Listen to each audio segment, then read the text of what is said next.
نحمده ونصلي على رسوله الكريم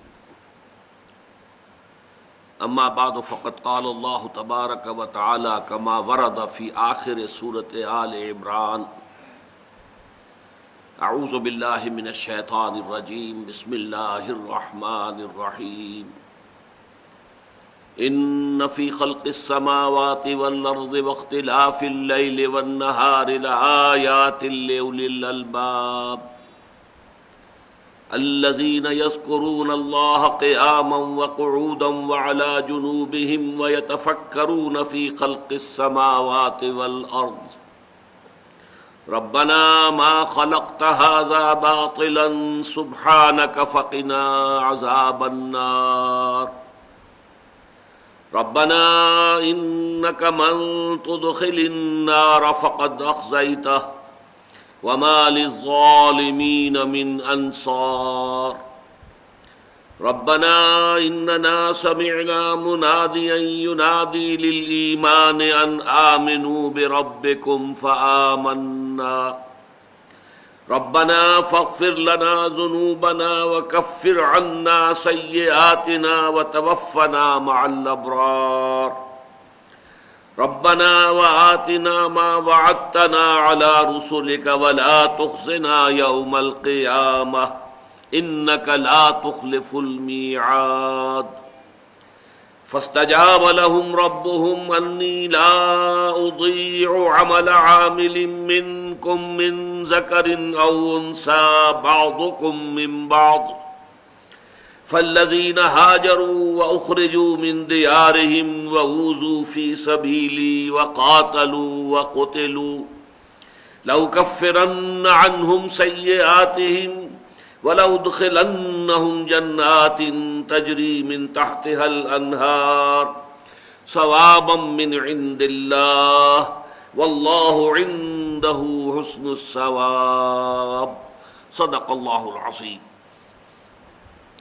رب اشرح لي صدري ويسر لي امري واحلل عقدة من لساني يفقهوا قولي اللهم ربنا الهمنا رشدنا واعذنا من شرور انفسنا اللهم ارنا الحق حقا وارزقنا اتباعه وارنا الباطل باطلا وارزقنا اجتنابه آمین یا رب العالمین۔ مطالعہ قرآن حکیم کے جس منتخب نصاب کا سلسلے وار درس ان مجالس میں ہو رہا ہے، اس کا پہلا حصہ 4 جامع اسباق پر مشتمل تھا، جن میں سے ہر ایک میں انسان کی کامیابی، فوز و فلاح یا نجات کے جو لوازم ہیں ان کا ذکر جامعیت کے ساتھ آیا۔ سورۃ العصر، آیت البر، سورہ لقمان کا دوسرا رکوع، پھر سورہ حامیم السجدہ کی آیات 30 تا 36۔ اس کے بعد دوسرا حصہ شروع ہوا جو ایمانیات کی بحث پر مشتمل ہے۔ اس میں پہلا درس سورہ فاتحہ پر مشتمل تھا، اب دوسرا درس ہے کہ جو سورہ آل عمران کے آخری رکوع کی ان 6 آیات پر مشتمل ہے۔ اس سبق کا اصل موضوع ہے ایمان کی اصل ماہیت اور حقیقت،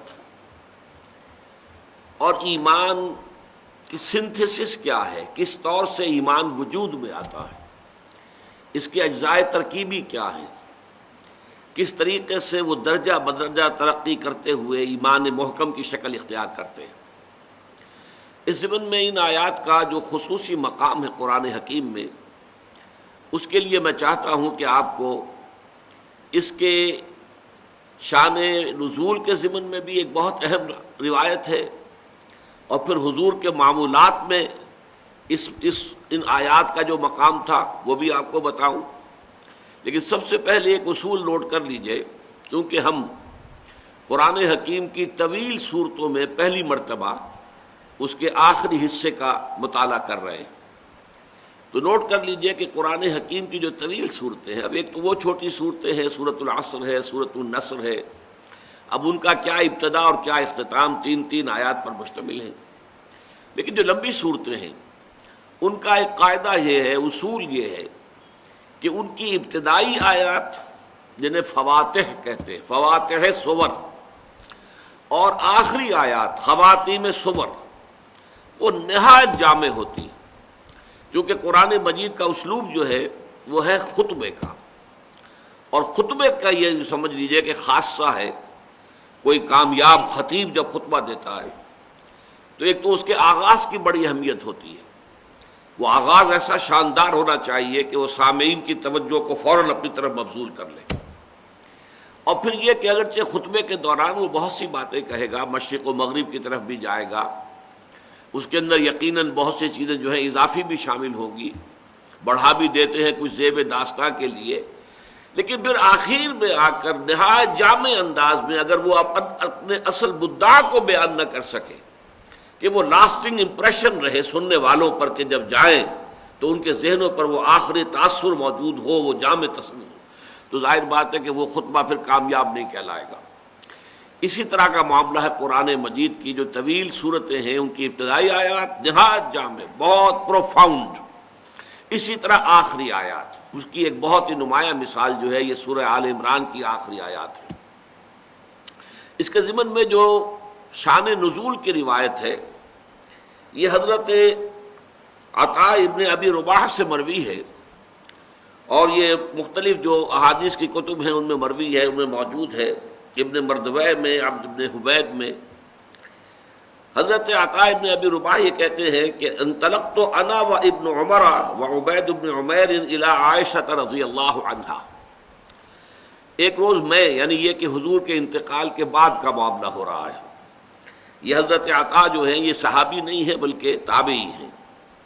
ایک روز میں اور عبداللہ ابن عمر اور عبید ابن عمیر حضرت عائشہ کی خدمت میں حاضر ہوئے، فدخلنا علیہا، تو ہم ان کے مکان میں داخل ہوئے، وبیننا وبینہا حجاب، اور ہمارے اور ان کے درمیان ام المومنین حضرت عائشہ صدیقہ رضی اللہ تعالی عنہ کے مابین حجاب تھا، پردہ لٹکا ہوا تھا۔ فقالت، تو حضرت عائشہ نے ایک محبت بھرے انداز میں شکوہ کیا، یا عبید ما یمنعک من زیارتنا، کیا چیز تمہیں روکے رکھتی ہے ہمارے پاس آنے سے، ہماری ملاقات سے، ہماری زیارت سے، یعنی بہت لمبے لمبے وقفے کے بعد تم آتے ہو، کیا وجہ ہے؟ قال قول الشاعر زر غبا تزدد حبا، تو انہوں نے جواب دیا کہ وہ جو شاعر نے کہا ہے کہ جب تم اپنے جو دوست ہیں ان سے ملنے کے لیے یا اپنے کرم فرماؤں سے ملنے کے لیے وقفے وقفے سے جاؤ گے تو اس سے محبت بڑھے گی، متواتر جاتے رہو گے تو اس میں کمی آئے گی۔ تو یہ گویا کہ انہوں نے ایک عذر کے طور پر اپنی بات پیش کی۔ فقال ابن عمر، اب اس گفتگو کو کاٹتے ہوئے حضرت عبداللہ ابن عمر نے یہ عرض کیا، زرینا، ام المومنین اس معاملے کو چھوڑیے، اخبرینا باعجب ما رأیتیہ من رسول اللہ صلی اللہ علیہ وسلم، آج تو ہم آپ کے پاس اس لیے حاضر ہوئے ہیں کہ آپ کا جو ساتھ رہا حضور کے ساتھ اور آپ کی رفاقت رہی طویل عرصے تک، تو وہ نہایت عجیب اور خوبصورت بات جو آپ نے دیکھی ہو حضور کی وہ بیان کیجیے، کوئی واقعہ کہ جو بڑا ہی پیارا ہو، بہت ہی ہمارے لیے جو ہے وہ مفید ہو۔ فبکت، اس پر حضرت عائشہ صدیقہ رضی اللہ تعالی عنہ پر گریہ طاری ہو گیا، وہ رونے لگی۔ وقالت کل امرہ کان عجبا، حضور کی تو ہر بات نہایت عجیب، نہایت اعلیٰ، نہایت احسن، نہایت عمدہ ہوتی تھی، لیکن اس کے بعد اب یہ واقعہ بیان کیا۔ اتانی فی لیلتی، ایک روز وہ اس رات کو تشریف لائے کہ جس میں میری باری تھی، میرے پاس قیام کی باری تھی، فی حتی مسا جلدہ جلدی، یہاں تک کہ اتنا قرب ہو گیا کہ میرے ساتھ ہی لیٹ گئے تو میری کھال اور ان کی کھال آپس میں ملنے لگی۔ ثم قال، لیکن اس کے بعد حضور نے فرمایا، ذرینی اتعبد ربی عز وجل، کہ عائشہ مجھے اجازت دو، اگرچہ تمہارا حق ہے کہ میں تمہارے پاس ہی رہوں، موجود رہوں، قرب رہے تمہیں حاصل ہو، تمہارا یہ رات جو ہے یہ تمہارے لیے ہے، لیکن تم مجھے اجازت دے دو کہ میں اپنے رب کی عبادت کروں، میری طبیعت کے اندر اس وقت اللہ تعالیٰ کے لیے نماز پڑھنے کا جو ہے وہ جذبہ جوش مار رہا ہے۔ قالت فقلت، تو حضرت عائشہ نے فرمایا کہ میں نے عرض کیا، واللہ انی لاحب قربک، اے نبی صلی اللہ علیہ وسلم، یا رسول اللہ، مجھے آپ کا قرب بہت ہی محبوب ہے، وَإِنِّي أُحِبُّ أَن تَعْبُدَ رَبَّكَ، لیکن مجھے یہ بھی بہت پسند ہے کہ آپ اپنے رب کی بندگی کریں، پرستش کریں، عبادت کریں۔ فَقَامَ إِلَى الْقُرْبَةِ، تو حضور کھڑے ہوئے پانی کے برتن کی طرف، فَتَوَضَّأَ، تو آپ نے وضو فرمایا، وَلَمْ يُكْثِرْ صَبَّ الْمَاءِ، اور بہت زیادہ پانی نہیں بہایا آپ نے، یعنی یہ یوں سمجھیے کہ جملہ معترضہ ہے کہ یہ نہیں ہے کہ پانی کے دریا بہا دیے، بلکہ تھوڑے پانی سے کم پانی سے وضو کیا۔ ثم قام یصلی، پھر وہ کھڑے ہو گئے نماز پڑھنے، فبکا، تو ان پر گریہ طاری ہو گیا، حضور رونے لگے، حتی بل لحیتہ، یہاں تک کہ آپ کی داڑھی جو ہے آپ کے آنسوؤں سے تر ہو گئی۔ ثم سجدہ، پھر آپ نے سجدہ کیا، فبکا، اس میں بھی آپ روتے رہے، حتی بل الارض، یہاں تک کہ زمین جو ہے وہ گیلی ہو گئی آپ کے آنسوؤں کی وجہ سے۔ ثم استجع علی جنبہ، پھر وہ ذرا تھوڑی دیر کے لیے اپنے پہلو پر لیٹ گئے، فبکا، پھر آپ پر گریہ طاری ہوا، حتی اذا اتی بلال یؤذنہ بصلاۃ الصبح، یہاں تک کہ جب فجر کا وقت ہو گیا اور حضرت بلال آئے آپ کو اطلاع دینے کہ جماعت تیار ہے۔ قالت فقال یا رسول اللہ، تو حضرت عائشہ فرماتی ہے کہ اس پر حضرت بلال نے دیکھا کہ آپ رو رہے ہیں، آپ پر جو ہے گریہ طاری ہے، انہوں نے کہا یا رسول اللہ، اللہ کے رسول، ما یبکیک وقد غفر اللہ ما تقدم من ذنبک وما تاخر، کیا چیز ہے جو آپ کو رونے پر آمادہ کر رہی ہے، جبکہ اللہ تعالیٰ آپ کے تو سارے گناہ، ساری خطائیں، اول تو ہے کون سی، اگر کوئی بالفرض محال کسی درجے میں اسے خطا کہا جا سکے تو اگلی پچھلی ساری خطائیں آپ کی معاف کر چکا اللہ تعالیٰ۔ فقال، اس پر حضور نے فرمایا، ویحک یا بلال، ملامت کا لفظ ہے یہ، ویحک یا بلال، وما یمنعنی ان ابکی، کیا چیز ہے جو مجھے روک سکتی ہے رونے سے، وقد انزل اللہ علی فی ہذہ اللیلہ، جبکہ آج کی رات اللہ تعالیٰ نے مجھ پر یہ آیات نازل فرمائی ہیں، ان فی خلق السماوات والارض واختلاف اللیل والنہار لآیات لأولی الالباب۔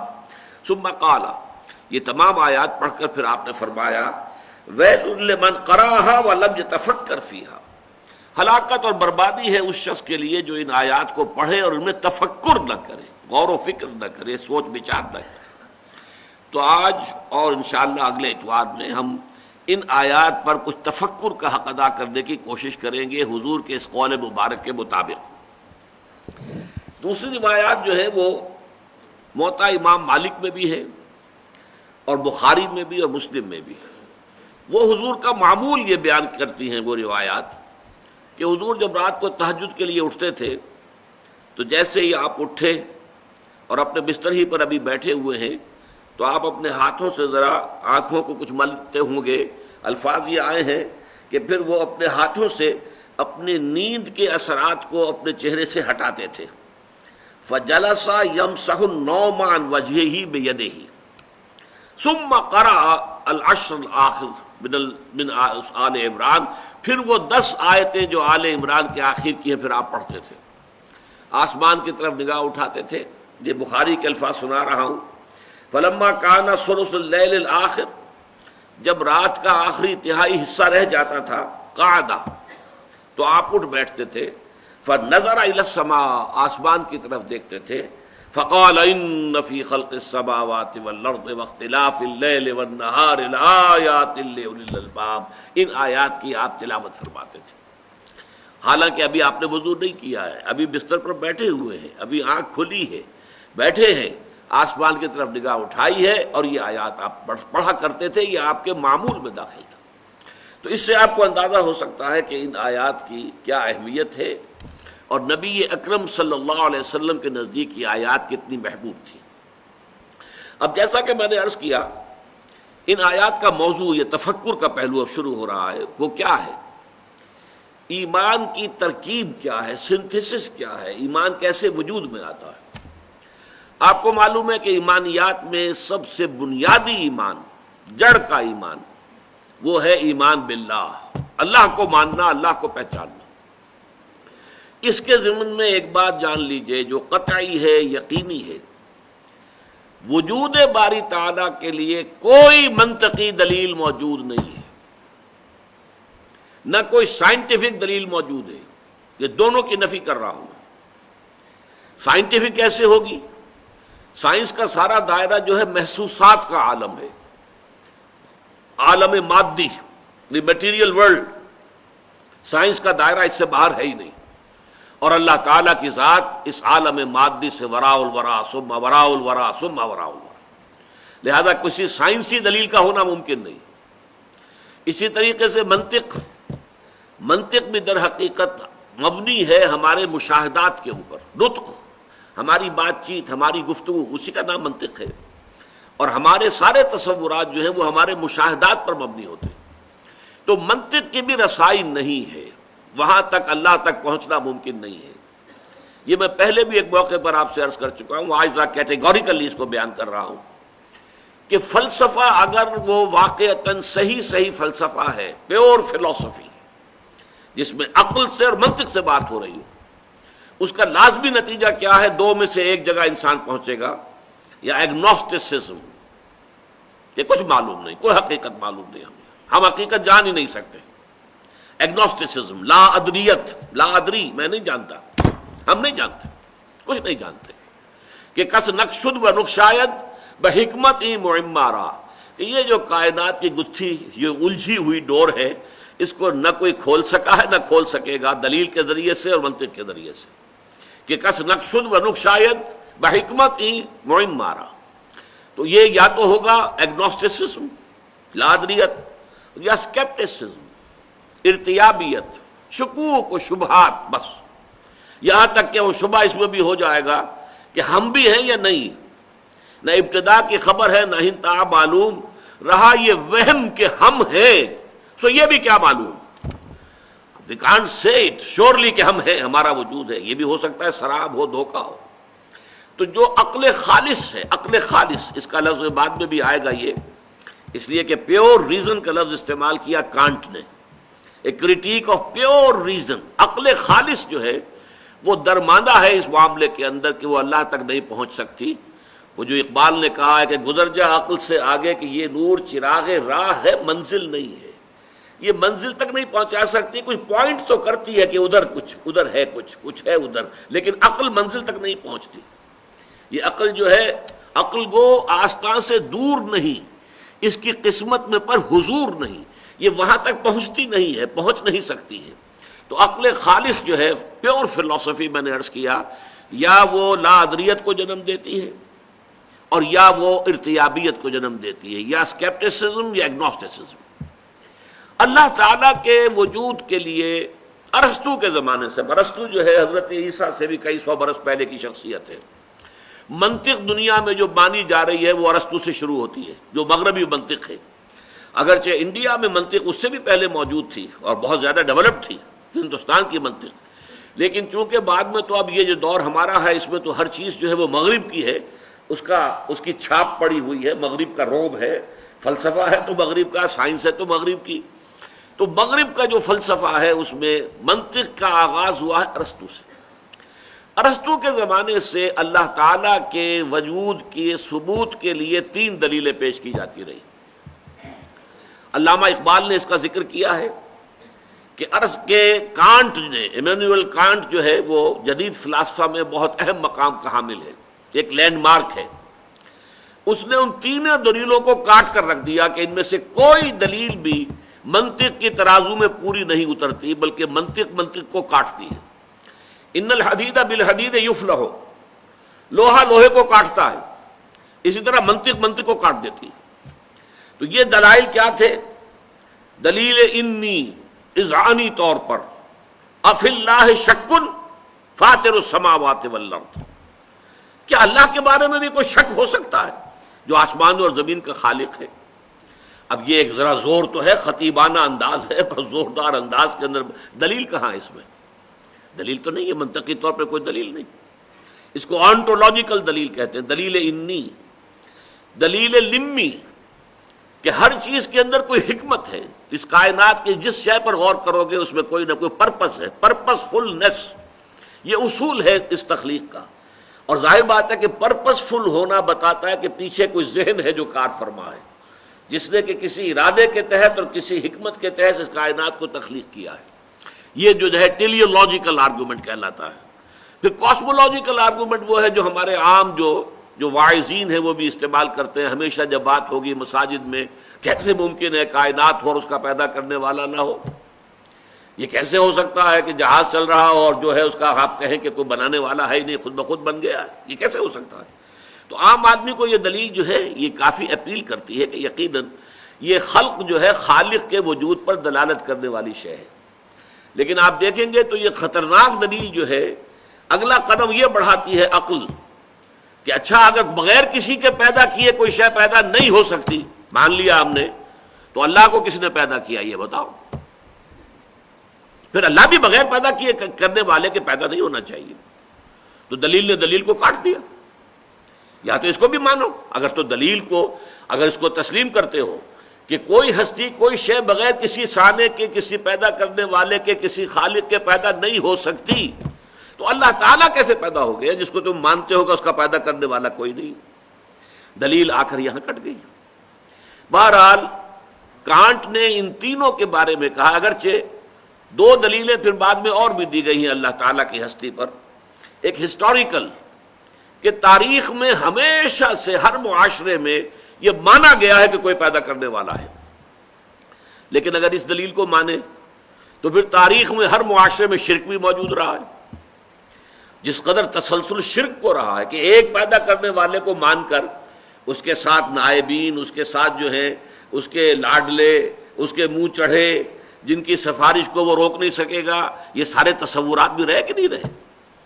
اگر پرماتما کے ساتھ جو ہے اور مہادیو کے ساتھ دیویاں اور دیوتاؤں کی فوج رہی ہے، اگر بڑے جی سے لکھے جانے والا گاڈ چاہے وہ رومن امپائر کا ہو اور چاہے وہ گریکس کا ہو، وہ ساتھ ہی ان کے گاڈز اینڈ گاڈیسز کی فوجیں ہیں. اللہ ایک ہے، آلہہ بے شمار ہے. تو یہ دلیل بھی کٹ گئی کہ اگر کسی شے کا تسلسل اور دوام اور اس کا مسلسل پایا جانا تاریخ کے دوران دلیل ہے تو پھر شرک کے حق میں بھی اس دلیل کو ماننا پڑے گا. ایک دلیل جو ہے وہ دی گئی ہے مورل، اور وہ بڑی وزنی دلیل ہے. اور لیکن یہ کہ قرآن مجید نے اس دلیل کو وجود باری تعالیٰ کے لیے استعمال نہیں کیا ہے، بلکہ اسے آخرت کے لیے، معاد کے لیے، جزا و سزا کے لیے استعمال کیا. وہ ابھی آج ہم پڑھ لیں گے انشاءاللہ تعالیٰ. تو یہ سمجھ لیجئے کہ جب اللہ تعالیٰ کی ہستی کا کوئی ثبوت ہمیں منطقی دلیل سے نہیں ملتا ہے تو پھر اللہ تعالیٰ کی کو ماننے کی بنیاد کیا ہے؟ دیکھیے اس کا تعلق ہے کلیتاً انسان کی فطرت کی بدیہیات. بدیہ کہتے ہیں ایسی چیز جو از خود روشن ہو، واضح ہو، جس کو کسی دلیل کی حاجت نہ ہو. جیسے کہتے ہیں کہ آفتاب آمد، دلیل آفتاب. اسی طریقے سے کوئی شے جو بالکل روشن ہے، از خود واضح ہے. فطرت کے اندر کوئی شے ہے. اقبال نے کانٹ کی بات مانی ہے. کاسمولوجیکل، ٹیلیولوجیکل، آنٹولوجیکل جتنے آرگومنٹس تھے کانٹ نے سب کا صفایا کر دیا کہ یہ خود منطق کے پیمانے پر پورے نہیں اترتی دلیلیں. اس کے بعد یہ بھی میں آپ کو بتاتا چلوں کہ پورے یورپ کے اندر اس وقت تک یورپ میں مذہبیت کا بڑا زور تھا، تو ایک بڑی یعنی لہر پیدا ہوئی کہ یہ کیا کیا اس نے، تو مذہب کی بنیاد ہٹا دی، ہلا دی ہے، ختم کر دی ہے.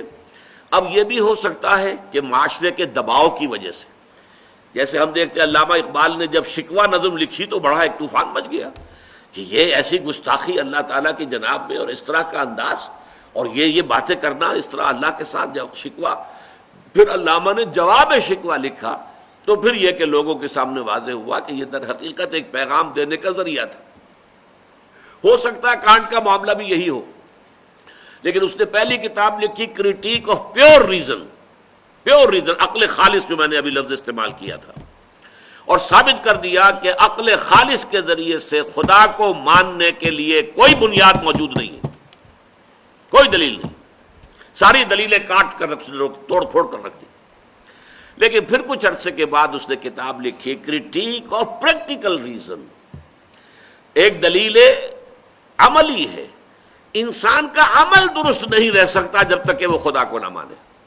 لہذا خدا کو ماننا ہماری ضرورت ہے.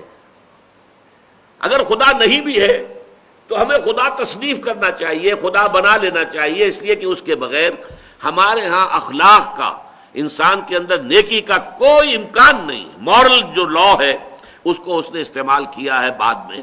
بہرحال اس وقت جو میں عرض کر رہا تھا وہ یہ ہے کہ قرآن کا جو موقف ہے اس معاملے میں وہ یہ ہے، اللہ پر ایمان، اللہ کی معرفت، اللہ کی محبت انسان کی فطرت میں موجود ہے. فطرت سے مراد روح انسانی. انسان کے یہ دو حصے سمجھ لیجئے وجود انسانی کے، وجود حیوانی اور وجود روحانی. ایک ہمارا حیوانی وجود ہے، جیسے گھوڑا ہے، جو انسٹنکٹس اس کے وہ ہمارے بھی ہیں. کھانے کو چاہیے، پینے کو چاہیے، آرام چاہیے، استراحت چاہیے، یہ ساری چیزیں. نسل کشی ہے وہ بھی ہے، اس کے بھی سیکشول جذبات ہیں، ہمارے بھی ہیں. تو ہم for all practical reasons we are animals. ہمارے اینیمل انسٹنکٹس ہیں وہی ہے کہ جو تمام اینیملس کے. لیکن ہم صرف اینیمل نہیں ہیں، ہمارا ایک وجود کا حصہ ہے یہ اینیمل ایگزسٹنس، ایک ہے اسپرچول ایگزسٹنس، جسے یورپ کے فلاسفہ نے بھی مانا ہے کہ ایک ڈیوائن سپارک بھی ہے انسان کے اندر، روح ملکوتی ہے، شعلہ ملکوتی ہے. یہ جو انسان کا حصہ ہے ڈیوائن، یہ در حقیقت اصل انسان یہ ہے. اور اس انسان کے اندر جو روح ہے در حقیقت اس سے یہ مراد ہے، اس میں اللہ تعالیٰ کا علم، اللہ کی محبت، اللہ کی معرفت، تینوں چیزیں موجود ہیں. البتہ اس پر ظہول کے پردے پڑ جاتے ہیں. ہمارا وجود حیوانی چھا جاتا ہے وجود روحانی کے اوپر. ظاہر بات ہے پیٹ میں بھوک جب لگتی ہے تو آدمی کو اور کسی شے کا ہوش نہیں رہتا، کچھ کھانے کو ملنا چاہیے، اس کی ضرورت ہے. جسم میں کہیں درد ہے تو اور کسی شے کا ہوش نہیں رہے گا، پہلے یہ درد رفع ہونا چاہیے، مرا جا رہا ہوں میں. آپ کو معلوم ہے آنکھ میں درد ہو جائے، دانت میں درد ہو جائے، اسی سے آدمی بے بس ہو کر رہ جاتا ہے. کان میں درد ہو جائے بے بس ہو کر رہ جاتا ہے. تو انسان کو اس کے مادی تقاضوں نے اتنا گھیرا ہوا ہے کہ اس کے اندر وہ گم ہو کر رہ گیا ہے، اور وہ جو اس کے روحانی تقاضے ہیں، اس کے روحانی انسٹنکٹس ہیں، وہ بالکل دب کر رہ گئے. لہذا ان کو یاد دہانی کی ضرورت ہے. یاد دہانی کا لفظ نوٹ کیجئے یہاں پر، یاد کرانا کہ ہے تو صحیح. جیسے مثلا آپ کا اپنا کوئی ایکسپیرینس ہے کہ کوئی چیز آپ کو یاد تھی لیکن اب بہت عرصے سے ادھر خیال نہیں گیا، تو اب آپ کے وہ ذہن کے جو کانشیس مائنڈ ہے اس کے لیول سے نیچے کہیں اتر کر، اور جو محافظ خانہ ہوتا ہے ضلع کچہری کے اندر فائلوں کے انبار لگے ہوتے ہیں، اسی طرح ہماری جو میموری ہے، ہماری جو یادداشت ہے، آپ کیا اندازہ کر سکتے ہیں کہ کتنی فائلوں کے انبار وہاں لگے ہوئے. تو کوئی فائل جو ہے بہت نیچے جا کر دب گئی ہے، اب وہ کبھی خیال ہی نہیں آیا. آپ کا کوئی دوست تھا بچپن میں اور اس نے آپ کو کسی وقت ایک قلم دیا تھا نہایت خوبصورت تحفے کے طور پر، یاد ایک اپنی نشانی کے طور پر، وہ آپ نے بہت سنبھال کر کہیں رکھ دیا کسی ٹرنک کے اندر، نیچے دب گیا. وہ سال ہا سال گزر گئے، نہ دوست سے ملاقات ہوئی، نہ اس کی کبھی یاد آئی. اچانک کسی روز ذرا زیادہ گہرائی میں آپ اتر گئے اپنے ٹرنک کے، اور وہ جا کر اس کے نیچے سے آپ کا وہ پین برآمد ہو گیا. تو آپ کو اپنا وہ دوست یاد آ جائے گا یا نہیں؟ یہ جو دوست کا یاد آ جانا ہے، اس کا مطلب کیا ہے؟ وہ دوست کا علم تمہارے اندر تھا، دب گیا تھا، نیچے چلا گیا تھا، اس کے اوپر بہت سے انبار آ گئے تھے فائلوں کے. اب یہ ہے کہ اچانک آپ نے ایک اس کی نشانی دیکھی، اور نشانی دیکھتے ہی آپ کو دوست یاد آ گیا. بس یہی فینومینن ہے اللہ پر ایمان کا. اس کائنات کا ذرہ ذرہ اللہ کی نشانی ہے، یہ اس کی مخلوق ہے، اور مخلوق کے اندر اللہ کی تمام صفات منعکس ہیں. یہ کائنات بتا رہی ہے کہ وہ علی کل شیء قدیر ہے. کتنی عظیم کائنات اس نے بنائی ہے، ذرا غور تو کیجئے. لہذا اس کی عظمت، اس کی قدرت، علی کل شیء قدیر، اس کو جاننے کے لیے اس کائنات سے بڑھ کر کون سی کتاب ہوگی؟ اسے آپ کتاب فطرت کہیے. کھول آنکھ، زمین دیکھ، فلک دیکھ، فضا دیکھ.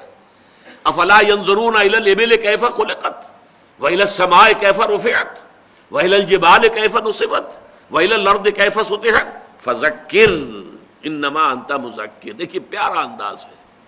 یہ دیکھتے نہیں پہاڑوں کو کیسے جما دیے گئے، اونٹ کو کیسے اس کی خلقت ہے جو اس کے ماحول کے ساتھ کس قدر مناسبت رکھنے والی ہے.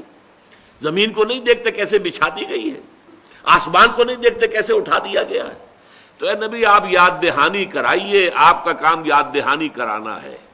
اگر وہ قلم دیکھ کے بھی دوست یاد نہیں آیا تو کسی دلیل سے آپ دوست کو یاد نہیں کرا سکتے. سیدھی سی بات ہے. میری تنصیل کو ذہن میں رکھیے. اس قلم کو دیکھ کر دوست یاد آئے گا، یہ اسپونٹینیس ایکشن ہوگا ایک، بالکل اس میں آپ کا ارادہ بھی نہیں ہے. آپ کوشش کریں گے تو دوست یاد نہیں آئے گا آپ کو، لیکن اس نشانی کو دیکھتے ہی یاد آ جائے گا فوراً. اگر یاد نہیں آیا ہے تو ہو سکتا ہے آپ کوئی اور نشانی بھی دکھائیں اس کی، دیکھو بھائی چلو یہ دیکھو یاد آیا کوئی، تو ایک اور نشانی بھی اس کی تھی وہ دیکھو یاد آیا. اگر یاد نہیں آیا تو کوئی دلیل نہیں ہے کہ جو اللہ کے وجود کو بنوا لے، کوئی دلیل نہیں ہے جس سے کہ آپ دوست کی یاد اس کے ذہن کے اندر تازہ کر سکیں. دس نو وے. تو قرآن کا ایمان باللہ کے ضمن میں جو اس کا اس اصل الاصول، اسی لیے اس کی اصطلاحات کیا ہے. آیت ان فی خلق السماوات والارض واختلاف اللیل والنہار لآیات لأولی الالباب. یقیناً آسمانوں اور زمین کی تخلیق میں اور رات اور دن کے الٹ پھیر میں، ابھی رات تھی اب دن آ گیا ہے، کیا اس کی کیفیات تھی، کیا اس کی کیفیات ہیں. زمین و آسمان کا فرق ہے. دونوں حیات کے لیے، اس حیات عرضی کے لیے رات بھی اتنی ہی ضروری ہے جتنی کہ دن ضروری ہے. اس کے اندر حکمتیں دیکھو، اس کے اندر اللہ تعالیٰ کی حکمتیں کیسی کیسی کار فرما ہیں. برگ درختان سبز در نظر ہوشیار، ہر ورق دفترست معرفت کردگار. یہ جو سب پتے ہیں درختوں کے، ان میں سے ہر پتا اللہ تعالیٰ کی معرفت کا دفتر ہے، لیکن دیکھنے والی آنکھ چاہیے. کہنے والے کون ہیں؟ شیخ سعدی رحمۃ اللہ علیہ. برگ درختان سبز در نظر ہوشیار، ہر ورق دفترست معرفت کردگار. تو اللہ تعالیٰ کو ماننے کا طریقہ یہ ہے، ان فی خلق السماوات والارض واختلاف اللیل والنہار لآیات لأولی الالباب. آیات کسے کہتے ہیں؟ نشانی کو. دیکھیے تصویر ہے، مصور نے بنائی ہے. اب مصور کے کمال فن کا اظہار کرنے والی تصویر ہے، منہ سے بول رہی ہے کہ میرا بنانے والا بڑا کامل مصور ہے، اپنے فن کا نہایت ماہر ہے. یا وہ تصویر خود کہہ رہی ہوگی زبان حال سے کہ بڑا اناڑی ہے جس نے یہ تصویر بنائی ہے. اسی طریقے سے یہ کائنات ہے در حقیقت جو اللہ تعالیٰ کی جملہ صفات کی مظہر ہے، اور ان صفات کے حوالے سے پھر اللہ تعالیٰ کی معرفت حاصل ہوتی ہے، اور انہی کو دیکھ کر اللہ یاد آتا ہے. لآیات لأولی الالباب، ہوش مند لوگوں کے لیے. ایک خاص بات نوٹ کیجئے، آج یہ سورہ آل عمران کے 20ویں رکوع کی پہلی آیت ہے جو ہم پڑھ رہے ہیں. ان فی خلق السماوات والارض واختلاف اللیل والنہار لآیات لأولی الالباب. یقیناً آسمان اور زمین کی تخلیق میں اور دن اور رات کے الٹ پھیر میں نشانیاں ہیں ہوش مند لوگوں کے لیے. اب نوٹ کیجئے کہ بین ہی یہی آیت آئی ہے سورہ بقرہ کے 20ویں رکوع کی پہلی آیت. وہاں یہ مفصل ہے جس کو میں نے عنوان دیا ہے آیت الآیات. ایک آیت میں اتنے physical phenomena of the nature, اتنی آیات جو ہے آفاقی جتنی ایک آیت میں جمع کی گئی ہیں، وہاں آپ کو پورے قرآن میں اس کی مثال نہیں ملے گی. سنیے، ان فی خلق السماوات والارض، آسمان اللہ کی بہت بڑی نشانی، زمین اللہ کی بہت بڑی نشانی. واختلاف اللیل والنہار، اور رات اور دن کا اختلاف اور الٹ پھیر، ایک دوسرے کے پیچھے آنا رات کا اور دن کا. والفلک التی تجری فی البحر بما ینفع الناس، اور اس کشتی میں کہ جو سمندر میں چلتی ہے یا دریا میں چلتی ہے وہ سامان لے کر جس سے لوگوں کو فائدہ پہنچتا ہے. وما انزل اللہ من السماء من ماء، اور پھر اس بارش میں جو اللہ آسمان سے اتارتا ہے، بلندی سے پانی برساتا ہے. فاحیا بہ الارض بعد موتها، اور پھر جس طرح اس پانی سے زمین جو مردہ تھی زندہ ہو جاتی ہے، بنجر پڑی تھی، بے آب و گیاہ پڑی تھی، اور اس کے بعد ہریاول ہو گئی. اگر ایسی بھی زمین ہے جو زیر کاشت نہیں ہے، وہاں بھی آپ کو معلوم ہے کہ وہ گنجے پہاڑ جو ہوتے ہیں بالکل، وہاں پہ ہریاول تو آ جاتی ہے، گھاس تو اگاتی ہے نا. معلوم ہوتا کہ انہوں نے کوئی گہنا پہن لیا ہے، کوئی زیور جو ہے اس سے آراستہ ہو گئی ہے زمین. زخرفوہا قرآن مجید کہتا ہے. اور اگر کوئی فصل ہے تو ظاہر بات ہے لہرا رہی ہے. فَأَحْيَا بِهِ الْأَرْضَ بَعْدَ مَوْتِهَا وَبَثَّ فِيهَا مِن كُلِّ دَابَّةٍ، اور اس میں ہر طرح کے حیوانات اللہ تعالیٰ نے پھیلا دیے. وَتَصْرِيفِ الرِّيَاحِ، اور ہواؤں کا چلنا، کبھی مشرق سے چل رہی ہے، کبھی مغرب سے چل رہی ہے، کبھی یہ مانسون کی بارش لے کر آ رہی ہے، کبھی کچھ اور، کئی سردی کی ہوائیں جو ہیں وہ آ رہی ہیں سائبیریا سے چل کر. یہ ہواؤں کا الٹ پھیر. وَالسَّحَابِ الْمُسَخَّرِ بَيْنَ السَّمَاءِ وَالْأَرْضِ، اور ان بادلوں میں کہ جو آسمان اور زمین کے مابین معلق ہیں، کیا چیز انہیں اٹھائے ہوئے ہے اور چل رہے ہیں وہ. ان سب کے بارے میں فرمایا لآیات، وہاں صرف 4 باتوں کے بعد کہا لآیات، ان فی خلق السماوات والارض واختلاف اللیل والنہار لآیات لأولی الالباب، اور یہاں ان فی خلق السماوات والارض واختلاف اللیل والنہار والفلک التی تجری فی البحر بما ينفع الناس وما انزل اللہ من السماء من ماء فاحیا به الارض بعد موتها وبث فیہا من کل دابہ وتصریف الریاح والسحاب المسخر بین السماء والارض لآیات لقوم یعقلون، اس میں نشانیاں ہیں عقل مند لوگوں کے لیے، ان سے جو عقل سے کام لے۔ ایک وہ لوگ ہیں کہ جن کی عقل جو ہے صرف practical worldly wisdom, worldly wise, بس اپنی معاش، اپنا دھندا، اپنا کاروبار، ساری عقل جو ہے اسی کے اندر کھپ گئی، ختم ہوئی۔ ایک وہ عقل ہوتی ہے جو غور کرتی ہے میں کون ہوں، کہاں ہوں، یہ ہے کیا، یہ سلسلہ کیا ہے، جبکہ تجھ بن نہیں کوئی موجود، پھر یہ ہنگامہ ہے خدا کیا ہے، یہ کائنات کب سے ہے، کبھی اس کی ابتدا بھی ہے یا نہیں ہے، انتہا ہوگی یا نہیں ہوگی، یا ہمیشہ سے ہے اور ہمیشہ جاری رہے گی، یا اس کی کوئی بگننگ ہے، اس کا کوئی اینڈ ہے۔ خود میں یہ تو معلوم ہے کہ میں اتنا عرصہ قبل میری ولادت ہوئی، اور اس سے پہلے بھی چلیے یہ بھی معلوم ہے کہ 9 مہینے اپنی والدہ کے پیٹ میں بھی رہا، اور اس کے بعد یہ بھی معلوم ہے کہ مرنا ہے، لیکن آیا میرے اس وجود اور اس ورود اس دنیا میں جو ہوا ہے اس سے پہلے بھی کوئی وجود میرا تھا، اور آیا مرنے کے بعد بھی میری ہستی کا کوئی تسلسل ہے؟ یہ سوالات جو ہیں، یہ عقل ان گتھیوں کو سلجھانے کی کوشش کرتی ہے، اسی سے فلسفہ پیدا ہوتا ہے۔ لیکن جیسا کہ میں نے عرض کیا، فلسفے کی یہ کوتاہی ہے کہ وہ خالق تک نہیں پہنچ پاتا۔ البتہ فطرت میں، اپنے من میں ڈوب کر پا جا سراغ زندگی، ذرا کبھی اپنے اندر ستمست گر حوست کشت کے بے سیر سر و سمندرا تجھے غنچہ کم نہ دمی دئی درے دل کشا چمندرا، کبھی اپنے دل کا دروازہ کھولو، اپنی ہستی کے اندر غور کرو، تو تمہیں معلوم ہوگا کہ اللہ تعالیٰ کا یقین تمہارے اندر موجود ہے۔ یہاں سے یہ ابھرے گا، اور اس کو ابھار کر لانے والی چیز کیا؟ آیات، نشانیاں۔ جیسے میں نے مثال دی، قلم دیکھا اور دوست یاد آ گیا، اسی طریقے سے آیات آفاقیہ پوری کائنات میں پھیلی 10 آیتیں اس آیت کے اندر ہے۔ آیت الآیات جو میں نے ابھی آپ کو پڑھ کر سنائی، سورہ بقرہ کے 20ویں رکوع کی پہلی آیت۔ پھر یہ کہ یہی آیتیں قرآن مجید کی مکی صورتوں کے اندر جو ہے ایک ایک آیت پر جو ہے ایک ایک جو اس کے اندر نشانی بیان ہوئی ہے، فزیکل فینومینن، وہ ایک ایک آپ کو آیت کے اندر ملیں گی، اور 10 آیتوں میں جا کر یہ مضمون پورا ہوگا۔ لیکن یہ ہے مضمون وہی، یہ نشانیاں ہیں، ان سے اللہ یاد آ جاتا ہے۔ اس یاد آنے کے عمل کو تذکر کہتے ہیں، ریمائنڈ کرنا، ریممبرنس۔ بھول گئے تھے تمہارے شعور کی سطح سے نیچے چلی گئی تھی بات، محافظ خانے میں تمہارا یہ فائل جو ہے یہ بہت نیچے دب گیا، آ گیا اوپر، سطح کے اوپر آ گیا نشانیوں کے ذریعے سے۔ اسی لیے قرآن مجید کو قرآن از خود کیا قرار دیتا؟ ذکر، الذکر، انا نحن نزلنا الذکر وانا لہ لحافظون، ہم نے ہی اس ذکر کو نازل کیا۔ یہ یاد دہانی کراتا ہے، یہ کیٹالیٹک ایجنٹ ہے۔ جس طرح آپ کو معلوم ہے کہ کسی کیمیکل پروسیس کے اندر 2 چیزیں آپس میں ایکٹ نہیں کرتی جب تک کہ کیٹالیٹک ایجنٹ نہ آ جائے، وہ کیٹالیٹک ایجنٹ جو ہے وہ جو کا تو رہتا ہے، لیکن یہ کہ وہ عمل کا آغاز کر دیتا ہے۔ تو ہمارا یہ ڈورمنٹ کانشسنس، ہمارے اندر اللہ کا شعور کہ جو پشمردہ ہو گیا ہے، جو ڈورمنٹ ہے، جو سویا ہوا ہے، وہ دوبارہ جاگتا ہے آیات آفاقیہ سے، آیات انفسی سے، اور آیات قرآنیہ سے۔ قرآن مجید پڑھو گے، اندر ایک تھرل محسوس کرو گے، معلوم ہوگا کہ کوئی سمپیتھیٹک وائبریشن ہو رہی ہے، کوئی چیز اندر آپ کے اندر جو ہے وہ آپ گواہی دے رہی ہے کہ ہاں یہ بالکل حق ہے واقعتاً۔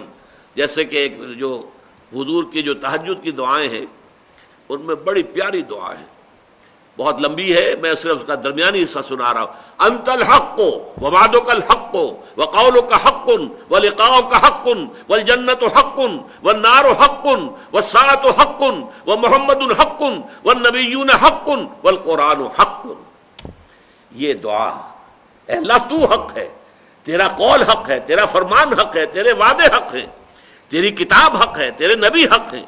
تو سب سے پہلے انت الحق، الحق اللہ تعالیٰ کی ذات ہے، لیکن اس کے لیے دلیل منطقی نہیں، دلیل سائنٹیفک نہیں، وہ آپ کے اپنے اندر ہے، جاگے گا آپ کا اندر، آپ کا اپنا وجود، آپ کے اندر باتھ روم کے اندر کوئی شے جاگے گی، شعور جو ہے وہ آپ کے شعور کی سطح پر اللہ تعالیٰ کا علم اور اللہ کی معرفت آ جائے گی۔ یہ ہے قرآن مجید کا اسلوب ایمان باللہ کے سلسلے میں۔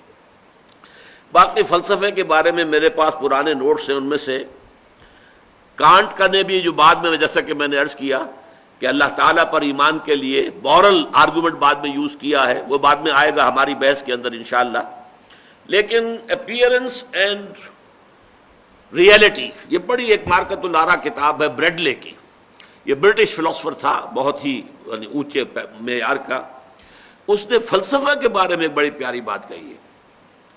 Philosophy is the name of finding bad reasons for what we believe on instincts۔